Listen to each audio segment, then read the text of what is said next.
একটি নির্জন সমুদ্র তীরে প্রতিদিন সূর্যাস্তের সময় একটি পুরনো নৌকা নিজে নিজে নড়ে উঠত।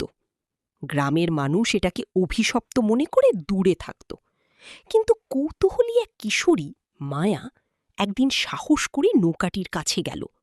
নৌকায় পা রাখতেই চারপাশ বদলে গেল। সে নিজেকে খুঁজে পেল এক অদ্ভুত জলের শহরে, যেখানে মাছেরা মানুষের মতো কথা বলে আর আলো ঝলমলে প্রবাল দিয়ে তৈরি ঘরগুলো জ্বলজ্বল করছে। সেখানে এক বৃদ্ধ সমুদ্ররক্ষক তাকে বলল, এই শহর ধীরে ধীরে হারিয়ে যাচ্ছে, কারণ মানুষের লোভ সমুদ্রকে নষ্ট করছে। মায়া বুঝতে পারল তাকে কিছু করতে হবে। সে শহরের কেন্দ্রে গিয়ে একটি জাদুকরী শঙ্খ হাতে নিল।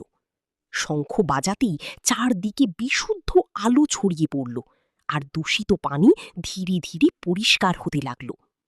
কিছুক্ষণ পর সব স্বাভাবিক হয়ে গেল। মায়া আবার সেই সমুদ্র তীরে ফিরে এলো, কিন্তু এবার নৌকাটি আর নড়ল না। সে জানল সে তার কাজ সম্পন্ন করেছে, একটি হারিয়ে যাওয়া জগৎকে বাঁচিয়েছে।